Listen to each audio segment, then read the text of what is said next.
Queridos, abra sua Bíblia, lá em 2 Coríntios, capítulo 12. 2 Coríntios, capítulo 12. Abra lá sua Bíblia, vamos fazer essa leitura.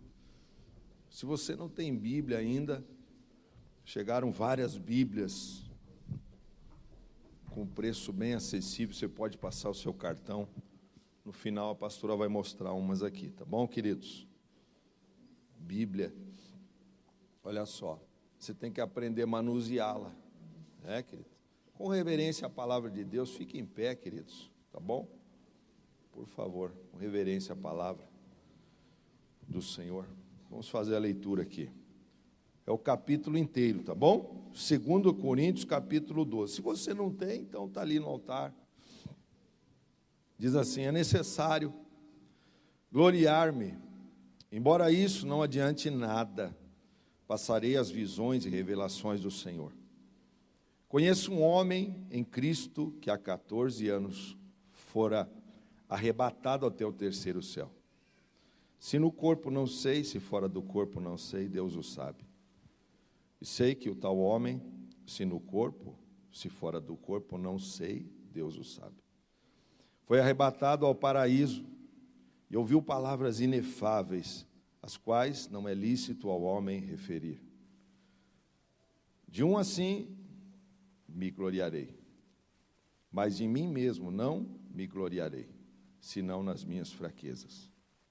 Ainda que me gloriasse, não seria nécio, porque estaria dizendo a verdade, mas abstenho-me, para que ninguém pense de mim mais do que em mim vê ou de mim ouve, e para que não me exaltasse pelas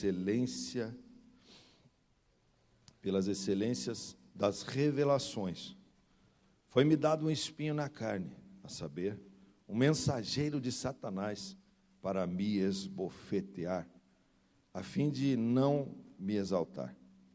3 vezes orei ao Senhor para que o afastasse de mim, mas ele me disse: a minha graça te basta, pois o meu poder se aperfeiçoa na fraqueza. Portanto, de boa vontade me gloriarei nas minhas fraquezas, para que em mim habite o poder de Cristo, pelo que sinto prazer nas fraquezas, nas injúrias, nas necessidades, nas perseguições, nas angústias por amor de Cristo, pois quando estou fraco, então é que sou forte. Vamos repetir isso aqui. Pois quando estou fraco, então é que sou forte.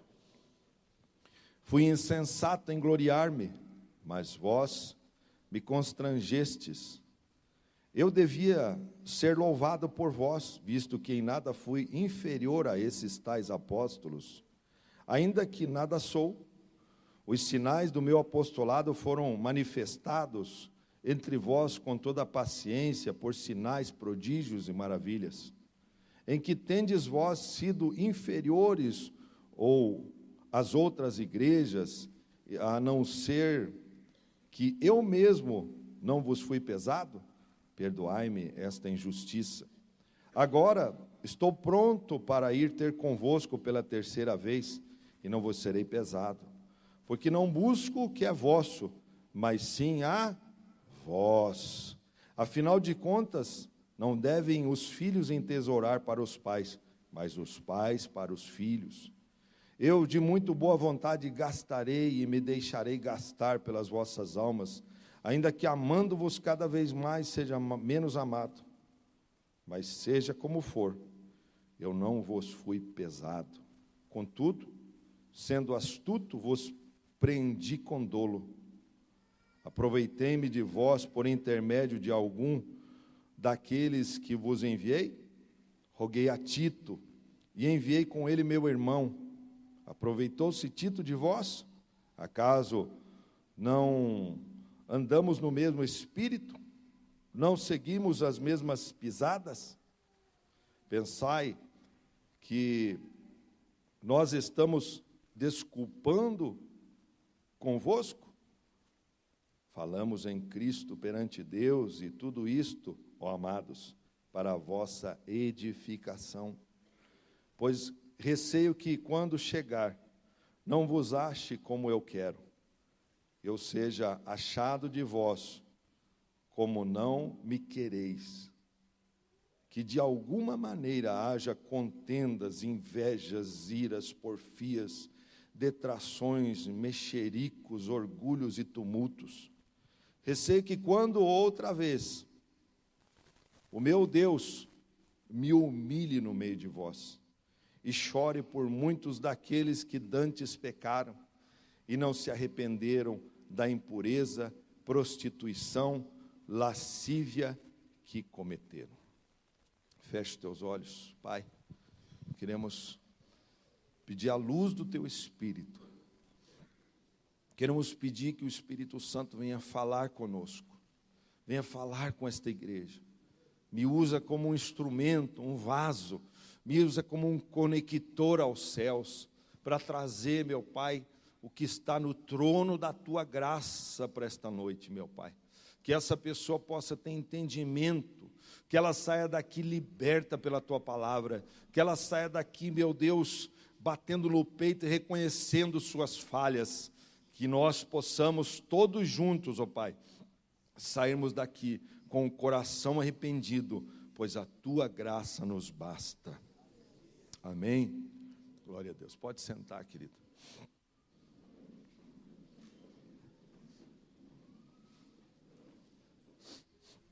Glória a Deus, né?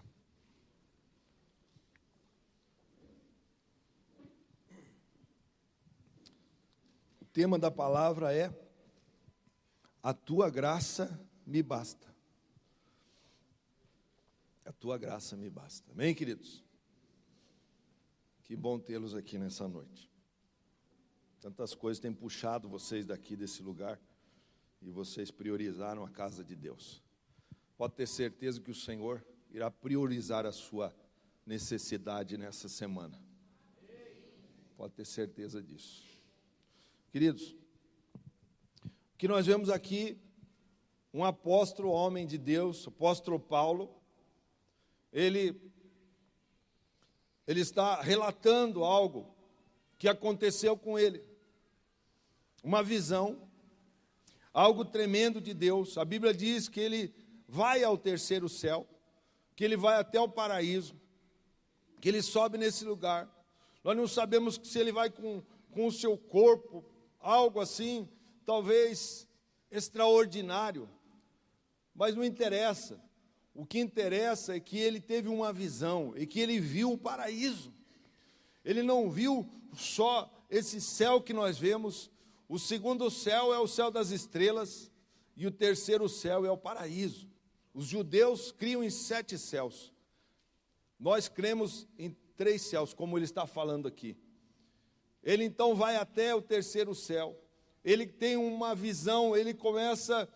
quando ele volta, ele diz assim: olha, eu vi coisas que ao homem é impossível relatar, porque o homem é limitado, nós estamos habitando nesse invólucro chamado corpo. Então nós somos limitados, e ele diz que ele foi ao terceiro céu, e ele voltou, e quando ele voltou, então para que ele não se gloriasse, ele diz assim: eu conheço um homem, ele diz assim, Deus o sabe, se no corpo ou fora do corpo não interessa. Ele estava se relatando a ele próprio. Então, ele começa a falar essas coisas. E ele diz assim que ele viu coisas que os homens não conseguem penetrar no coração humano. Não conseguem. Algo maravilhoso que ele fala é que ele diz assim, sempre que Deus o sabe, Deus sabe todas as coisas da sua vida. Deus, ele te conhece no profundo.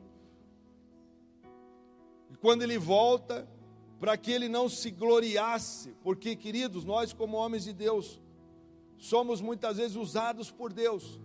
Deus começa a te usar lá na tua célula, Deus começa a usar você como um discipulador, Deus começa a usar você no encontro com Deus, Deus te usa como um palestrante naquele lugar, Deus começa a fazer milagres na tua vida, Deus começa a usar as tuas mãos, você começa a orar pelas pessoas, elas começam a ser curadas, você começa a orar pelas pessoas, os espíritos malignos saem, os demônios se dobram diante de você, e aí, ele vendo tudo isso, todas essas coisas acontecendo, e isso tem acontecido hoje, nesse lugar aqui, nesse lugar eu posso ver essas coisas que aconteciam com Paulo, os milagres, maravilhas acontecendo, a unção do Senhor sendo derramada nesse lugar através dos louvores.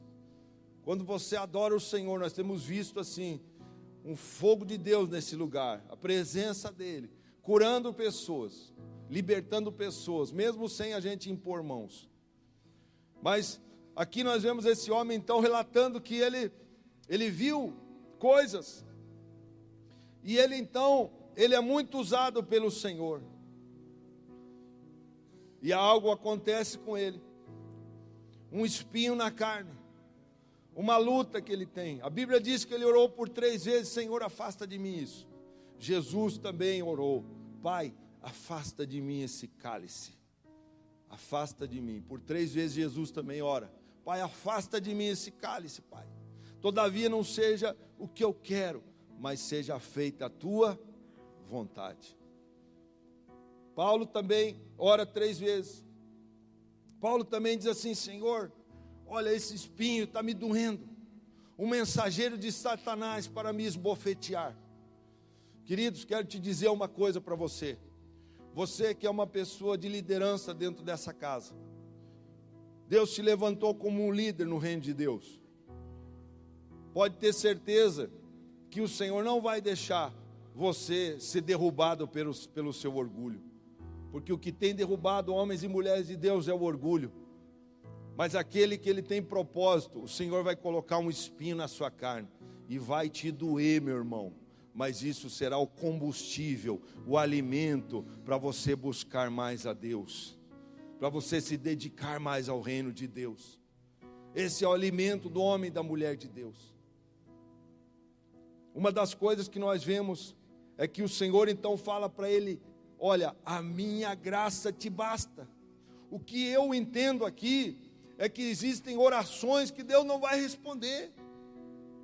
Deus não vai te responder algumas orações, meus irmãos, e eu não sei qual é, talvez nem você saiba, mas você está orando ali, e ora, e faz um propósito, e faz outro propósito, e você começa a jejuar por aquilo, e as coisas não acontecem, sabe por quê? Porque talvez aquela situação que você está vivendo é o espinho na sua carne, é aquilo que move a sua fé, é aquilo que te faz buscar a Deus, é aquilo que você não desiste de estar na casa de Deus, de estar na sua célula, é aquilo que move, é a paixão que você tem por Deus. Talvez seja essa oração não respondida.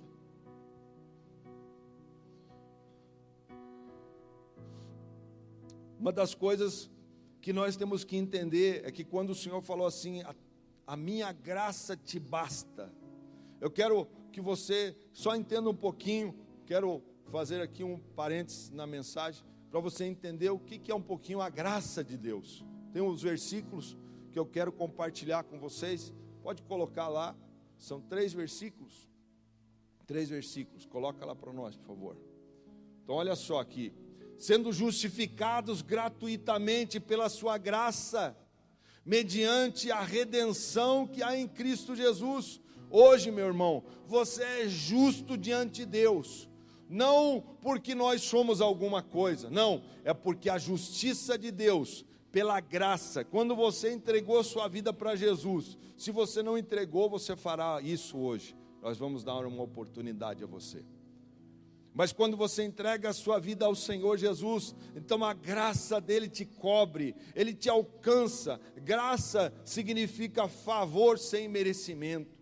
Nós não merecíamos, mas Jesus foi até a cruz, ele disse assim, Pai, se possível passe de mim este cálice, todavia não faça a minha vontade, mas faça-se a tua vontade, amém, queridos?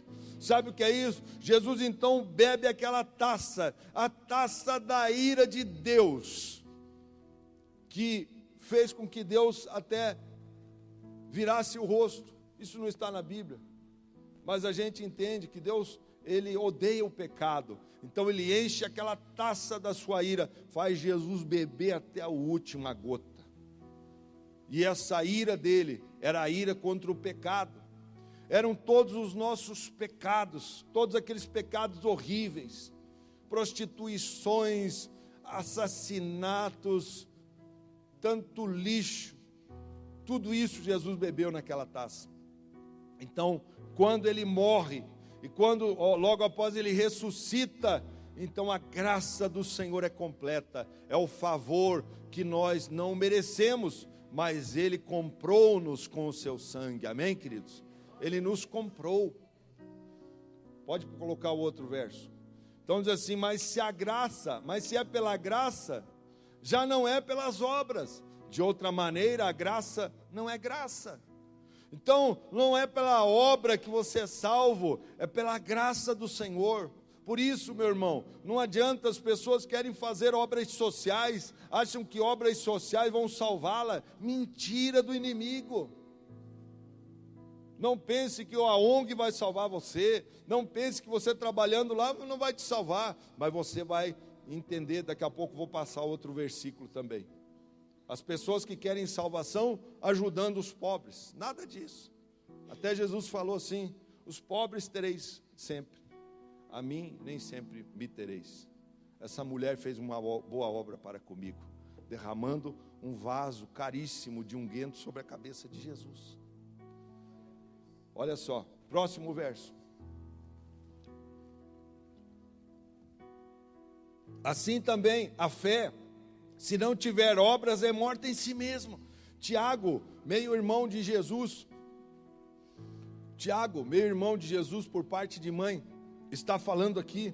Ele diz assim, olha, assim também a fé, se não tem obras. Então, meu irmão, quando você, depois de aceitar o Senhor Jesus, depois de Ele te salvar, aí começa um processo de trabalho, começa o processo de você se esforçar para estar na casa do Senhor, se esforçar para estar numa santa ceia, se esforçar para se envolver numa célula, se esforçar para buscar uma alma que está perdida lá no mundo. A partir deste momento, do momento que você entrega a sua vida ao Senhor, começa então o seu trabalho. E hoje as pessoas têm barateado a graça do Senhor. Não, é tudo de graça, não precisa mais fazer nada, você agora está salvo, e uma vez salvo, salvo para sempre. Mentira do inimigo também, meu irmão. A partir desse momento começa a sua batalha. Agora você terá que jejuar, agora você terá que orar, agora você terá que se esforçar para buscar a cada dia a sua salvação, para permanecer salvo, melhor dizendo. Agora que começa a sua batalha. Então a graça é isso, meu irmão. Aí, volta aqui para 2 aos Coríntios.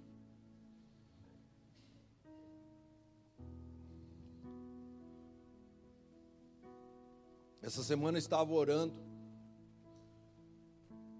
e devido às lutas que temos enfrentado, eu e minha esposa, na quinta-feira ela tinha uma reunião com o pessoal da ONG, eu fiquei orando e buscando ao Senhor, sempre é o dia que eu tiro para preparar a mensagem, e eu ajoelhei ali e falei com o Senhor, Senhor, está muito pesado, as lutas estão difíceis. Uma das coisas que nós temos como conselheiros na casa do Senhor, temos muitas vezes ouvido coisas pesadas, coisas difíceis de ouvir, que dá vontade a gente sair correndo. Mas quando eu dobrei meu joelho, eu falei, Senhor, me dê uma palavra agora. E Ele falou assim, continue fazendo o meu trabalho, porque a minha graça te basta, pois o meu poder se aperfeiçoa na tua fraqueza. Então, quando você está fraco, é que você se torna um grande guerreiro forte do Senhor. É assim que Deus age. É assim que Ele agiu comigo naquele momento. E aí, gente, vocês sabem, né? A gente acaba virando um rio de choro diante do Senhor. Porque você sabe quando Ele fala contigo. Deus vai estar usando pessoas. Deus usa pessoas, gente. Deus usa até incrédulos para falar com a gente. Deus usa pessoas entregues ao vício para falar com a gente. É um negócio louco, eu não entendo. Eu não entendo. Estava aqui sexta-feira para começar a reunião de libertação. Daqui a pouco aparece um menino ali: pastor, você sabe que eu te amo, né? E ele vive na rua, embriagado. E ele ama a pastora Rita. Quando ele chega, ele ajoelha, beija a mão dela e diz assim que ela é a rainha dele.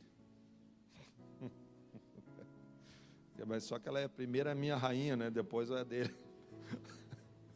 Mas tudo bem, eu deixo ele falar, porque ele é meio pirata. Ele chegou ali e tal. E veio me falando uns negócios tão loucos, gente. Eu falei assim, é boca de Deus mesmo. Então, queridos, Deus sempre vai usar pessoas para te abençoar. Não despreze as bocas que vêm na sua vida, né? E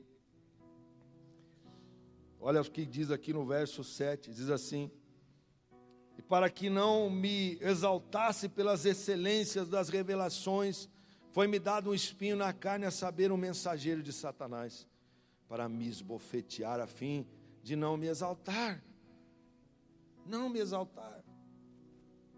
Hoje o que nós temos visto, meus irmãos, é o orgulho tentando te tirar do reino.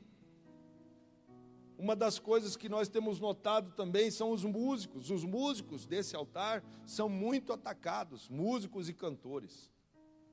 E hoje, eu tive assim o desprazer de ver durante vários anos atrás, eu digo hoje uma maneira de expressão, bandas que nós acompanhamos, de companheiros de ministério nosso, que caíram todos. Por quê? Porque deixaram a soberba entrar no seu coração. Por quê? Porque quando a pessoa está aqui, se ela não se humilha ao Senhor, se ela não se jogar aos pés do Senhor e transferir toda esta glória, então ela é infectada pelo vírus do orgulho, e pode ter certeza que mais dia, menos dia, ela pode cair. Ela pode cair por causa desse orgulho, por causa desse vírus que vem. Mas uma das coisas que você tem que colocar no seu coração, coloque no seu coração, que quando o Senhor preparar algumas coisas, eu não sei qual é a sua luta, eu não sei qual é a sua batalha, eu não sei qual é a oração que talvez você faça diariamente, que não é respondida. Não pare de orar por isto. Não é porque o Espírito Santo está falando contigo hoje, que agora você vai aceitar. Não, o pastor falou lá, então está vindo um espinho na carne, essa doença eu tenho que carregar para o resto da vida. Não faça isso. Eu não falei isso. Não falei isso. Alguns teólogos entendem que esse espinho na carne de Paulo, até ele relata que ele estava com um problema de vista.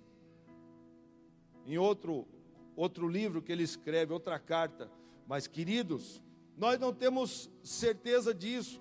Uma das coisas que nós notamos com relação a isso que ele estava enfrentando, eu olhando e você lendo todo esse capítulo, você vê que as lutas de Paulo eram lutas dentro da igreja de Corinto, uma igreja que tinha problemas horríveis, como prostituições, como o pai, ou seja, como o enteado se relacionando com a sua madrasta,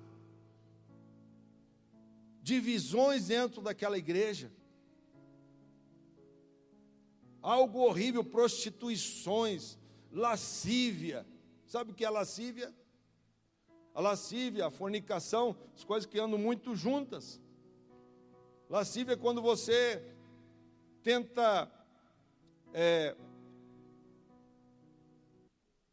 provocar o desejo sexual na outra pessoa, sem que aquela pessoa consiga praticar o relacionamento sexual. Isso é lascívia.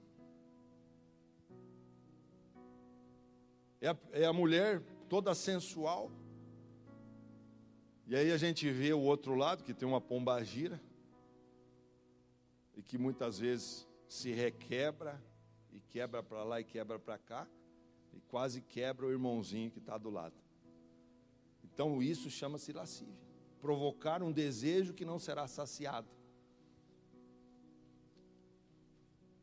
Agora, Paulo fica muito claro, quando ele está enfrentando essas lutas, essas batalhas espirituais dentro do seu ministério, e ele diz assim: Senhor, afasta essa luta de mim, Senhor. Orou por 3 vezes, e o Senhor disse assim: a minha graça te basta. Fale isso. A minha graça te basta, pois o meu poder se aperfeiçoa na minha fraqueza. Pois o poder de Deus se aperfeiçoa em nós. Isso tem que ser o combustível. Isso tem que ser aquilo que move a tua fé diária. Você não pode esmorecer, meu irmão, amém? Porque existem pessoas abaixo de você. Existe a tua família que está olhando a sua fé. Existe a sua célula que olha para você. Pessoas que dependem de uma palavra. Pessoas que estão ao seu redor, que olhando para você vê um baluarte ali, uma estaca, um esteio.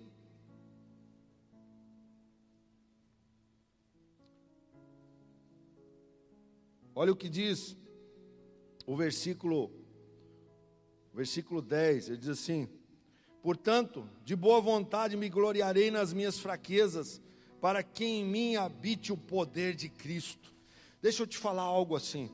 Uma das coisas que afeta os homens de Deus, que já subiram um pouco de nível, é a parte das lutas na sua mente.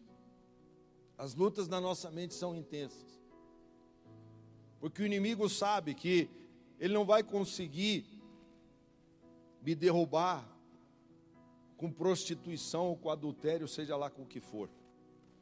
Então ele vai tentar me derrubar na minha mente. Para você tem um pecado já personalizado para você que o inimigo coloca. Mas essas lutas tem que fazer você buscar a Deus, porque essa fraqueza tem que fazer você se jogar aos pés de Cristo com profundidade. Quando você ora em mistérios, a Bíblia diz que nós edificamos a nós mesmos. O que é orar em mistério? Quando você ora e escuta o irmão orando em línguas aqui, não fazendo escândalos ou coisa parecida, mas quando você é uma pessoa que você vê que aquilo não é na carne, que é no espírito que ela está orando, então entenda que aquilo ali está edificando a fé do irmão. O Espírito Santo está ajudando ele na fraqueza dele. Uma das lutas que eu passei por 3 anos foi um espírito maligno veio e lançou uma seta quando eu não estava vigiando com relação a algumas coisas na minha mente. E ele soube muito bem aonde ele entrava. E eu passei por uma terrível depressão. Sempre fui contra esse negócio, que pastor não podia ficar depressivo e tal. Dizia que era do inimigo. E uma das coisas que, quando a pessoa começa a entrar nesse processo de depressão, aí sim o inimigo entra mesmo. E a gente começa então a achar que essa vida não vale mais a pena. A gente começa a querer assim: Deus me mata ali na esquina, eu não vou tirar a minha vida, mas o Senhor pode passar com um caminhão por cima de mim, então está tudo certo, eu vou para o céu, porque eu sei que... Mas eu não ia tirar a minha vida. E a minha esposa acompanhou essa minha luta, ela orava por mim, e eu ali, gemendo, eu não tinha vontade de vir para a igreja, eu não tinha vontade, e eu um pastor, e eu tinha que dar uma coisa que eu não tinha, e aquilo não era hipocrisia, era uma luta que uma batalha na minha mente, era uma batalha horrível que eu estava enfrentando, e eu pedia para o meu pai espiritual, ore por mim, e ele orava, na hora eu ficava bem, daqui a pouco vinha aquela batalha na minha mente de novo, tire sua vida, não vale mais nada essa vida sua. Sabe, uma das coisas que hoje você tem, meu irmão, hoje você tem pais espirituais. Olha o que diz aqui o versículo 14, diz assim: agora estou pronto para ir ter convosco pela terceira vez, e não vos serei pesado, porque não busco o que é vosso, mas sim a vós. Paulo estava dizendo assim: olha, eu não estou buscando o seu dízimo, sua oferta, eu quero a sua alma salva, amém, queridos? Nós não estamos interessados no seu dízimo, nem na sua oferta, meu irmão, pode ficar tranquilo, guarde o que você tem aí, se você não tem o coração nesse altar. A pessoa, ela só vai entender bem de salvação quando ela se tornar um dizimista. Ela vai entender que Jesus, ele se ofereceu, ele diz assim: ninguém tira a minha vida, eu a dou. Então ele se ofereceu por nós. E a palavra diz assim, que quando ele fosse levantado, então ele atrairia a muitos. Quando ele foi levantado naquela cruz, ele atraiu eu e você, essa multidão que estão aqui nessa noite. Aleluia. Então, você que é líder de célula, quando Deus te levantar, meu irmão, você vai atrair a muitos naquele lugar. Entendeu? E Deus já levantou alguns aqui que já tem atraído multidões lá.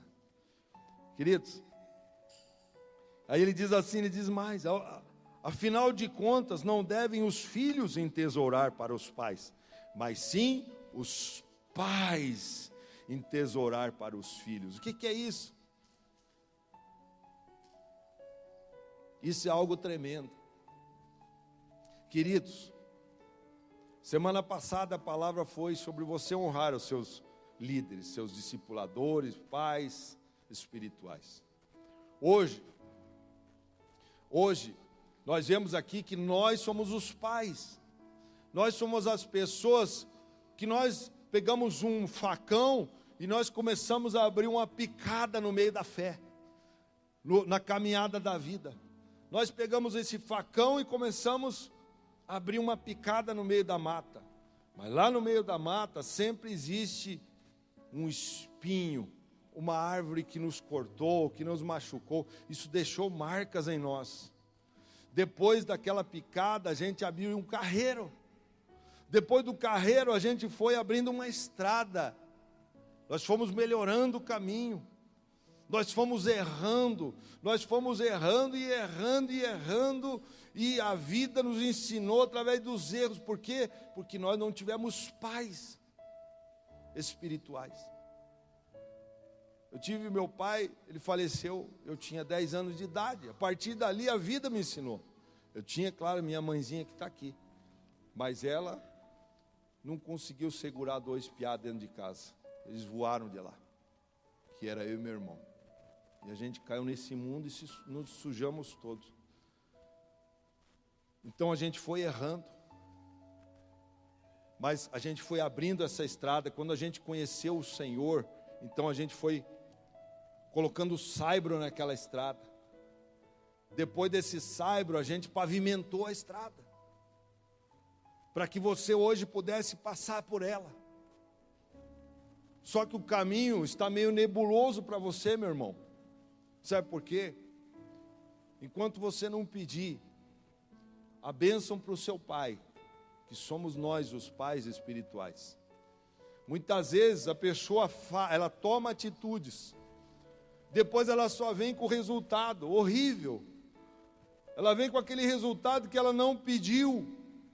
Ela não pediu uma direção, e a direção não é o que eu penso, a direção é o que está aqui na palavra de Deus. Por isso, hoje nós somos teus pais. E não adianta você depois chegar para mim, pastor, olha aqui, pastor. Olha aqui, pastor, olha só, eu até pedi para Deus, e eu nem pedi, era tão lindo aquela proposta, tão linda, e eu me joguei nela. Me dá vontade de dizer assim, olha, você não veio pedir para mim a minha direção, que é a direção da palavra, então agora eu não vou orar por você. Aí a pessoa sai bicuda comigo, ela sai brava comigo. Eu vejo que tem pessoas, homens de Deus, que não têm coragem de falar isso, mas eu tenho. Porque se eu estou aqui, se eu abrir uma picada, se eu abrir um carreiro, depois virou uma estrada de macadame, essa palavra antiga aí, depois virou uma estrada pavimentada, foi a nossa vida errando, tomando tombo, tomando burdoada dessa vida, é para a gente ensinar você, abençoado. A gente está aqui entesourando para você. O que nós passamos, você não precisa passar. Aí não adianta, depois você chega lá,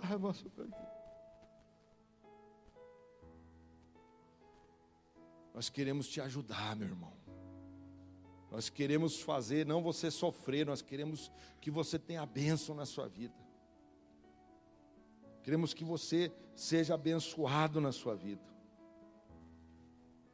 E aí, olha o que ele diz aqui.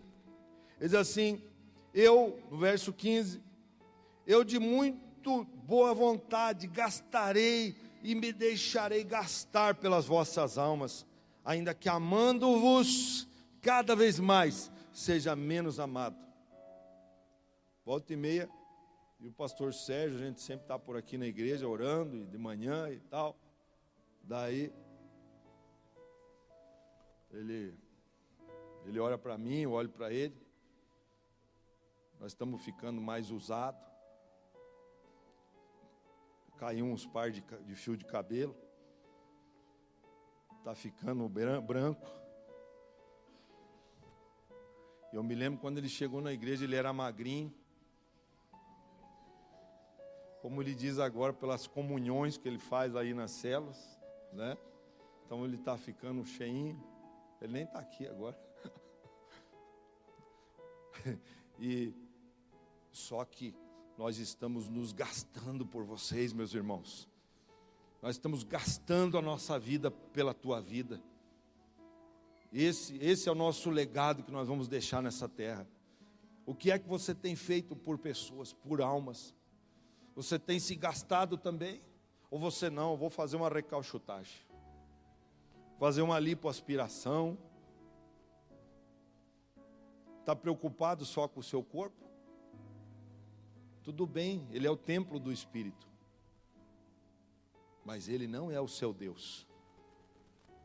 Porque tem pessoas, como eu falei na sexta-feira, tem pessoas que o seu estômago é o Deus. Não, eu tenho que me cuidar. Só penso em cuidar do corpo e não cuida da alma. Então Paulo diz assim, olha, eu estou me gastando por vocês. Eu estou gastando a minha vida, por mais que eu tenha amado vocês e eu sou menos amado. Não interessa, meu irmão. Olha, quando você começa a fazer a obra de Deus, sempre vão ter pessoas que vão te odiar. Isso você já tem que colocar na sua cabeça. E você vai ter que amar essas pessoas. Porque Jesus falou assim que é para você amar e mandou você orar pelos teus inimigos. Fazendo isso, você ajunta o quê? Brasa sobre a cabeça do seu inimigo. Sabe por quê? Porque a cabeça da pessoa que começa a te odiar, e uma das coisas eu não entendo, a gente orou por várias pessoas, nós levamos Cristo para ela, ou nós tiramos ela da falsa religião e trouxemos para a luz. Daqui a pouco ela chuta tudo para cima e sai falando mal da gente, e parece que as orações que eu fiz para ela foi uma macumbaria. Parece que eu fiz um trabalho de macumba para ela. recebeu tanta bênção e hoje me odeia.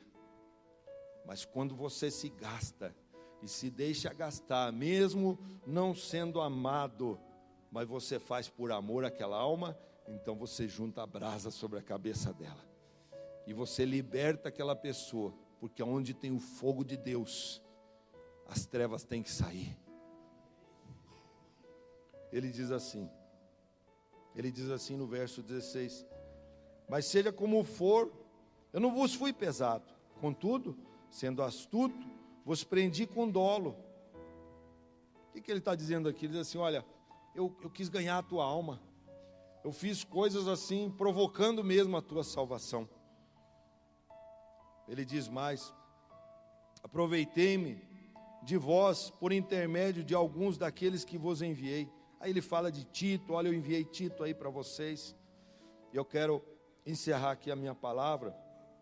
O versículo 19 em diante diz assim: pensai que nós estamos desculpando convosco? Falamos em Cristo perante Deus, e tudo isto, ó amados, para a vossa edificação.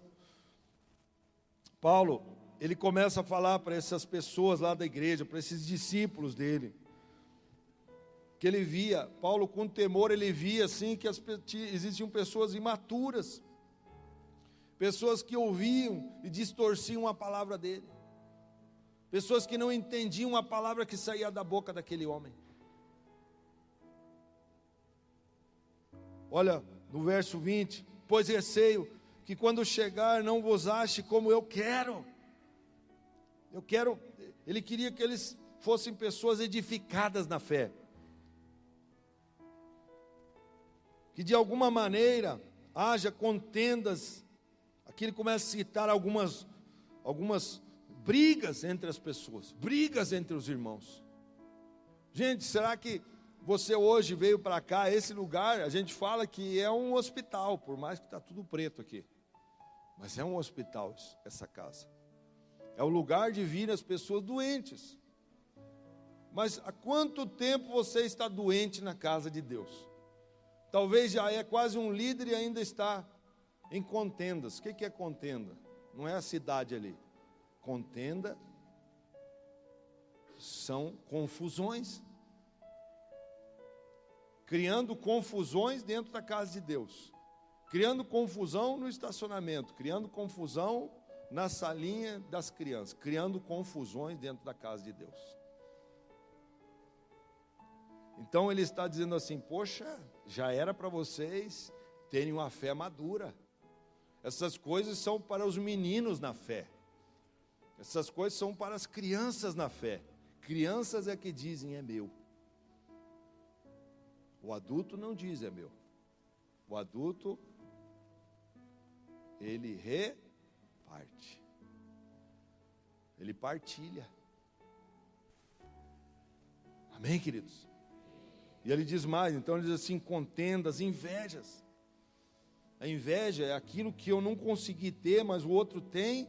Então é aquele sentimento de um egoísmo, de querer ter o que eu não posso ter. Meu irmão, você pode ter aquilo que a tua fé te mandar você ter. É só você determinar. A Bíblia diz assim: tudo é possível aquele que crê. Lá no original diz assim: tudo que você determinar, isso vai acontecer.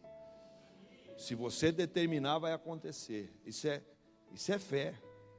Agora, eu não posso querer aquilo que é do irmão, seja um cargo aqui na igreja, ou seja o carro novo que ele tem no estacionamento, ou a casa bonita que ele tem. Meu irmão, a Bíblia também diz: abençoado e bem-aventurado aquele que não se condena no que pensa.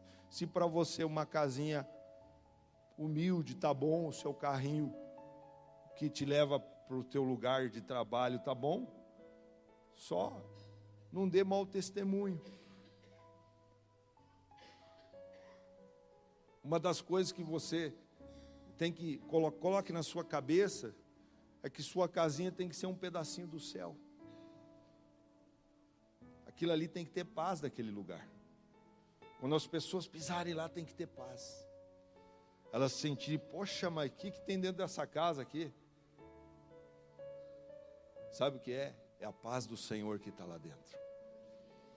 É a graça do Senhor Jesus. É a graça, ela te salvou. É a graça que está lá. Aí ele diz assim, olha, iras, porfias, confusões, mexericos,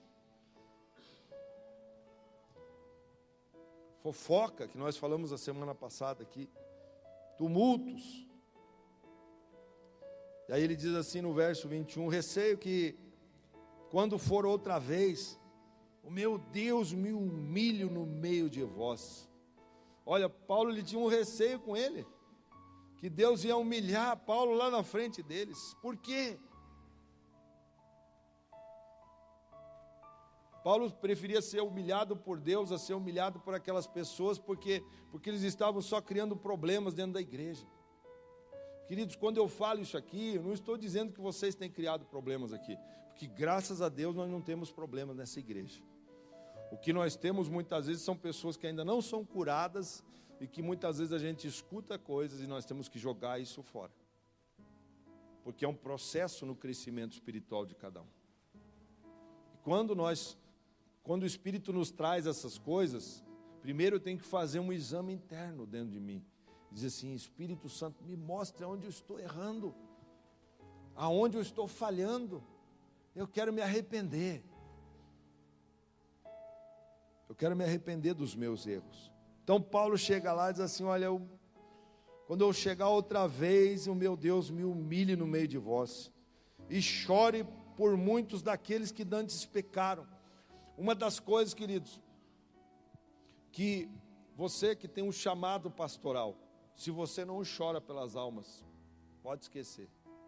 Você que é um líder de célula, se você está fazendo aquilo ali só para massagear o seu ego, se o pastor não fica te elogiando toda hora, então você já fica beiçudinho, olha, está fadado ao fracasso sua célula, meu irmão. Porque você não está fazendo para mim, você tem que ter no seu coração que você está fazendo para o Senhor, fazendo para Ele, porque aquele que me honra, o Pai o honrará, aquele que me serve, o Pai o honrará. Eu não preciso ficar lá te elogiando toda hora, até porque cada vez mais estão nascendo novas células, e eu não tenho como ficar lá, meu irmão, claro que eu até falo, quando eu lembro e tal, eu também às vezes não fico nesses negócios de rede social toda hora, às vezes esqueço de dar parabéns para um irmão, já não dá mais para a gente conhecer todo mundo na igreja.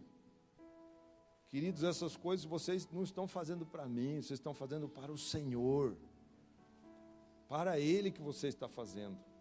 E quando você está lá, do seu tempo com Deus, chore pelas almas, chore para o Senhor alcançar a tua família, chore para o Senhor alcançar o seu marido, os seus filhos que não estão na presença de Deus ainda, chore por eles. Paulo fazia isso, ele diz assim, olha, eu estou chorando, ele diz assim, e chore por muitos daqueles que dantes pecaram, e não se arrependeram da impureza. Gente, às vezes você vai ser maltratado, as pessoas vão te odiar, mas não interessa. Eu tenho visto o que o Senhor tem feito na nossa família.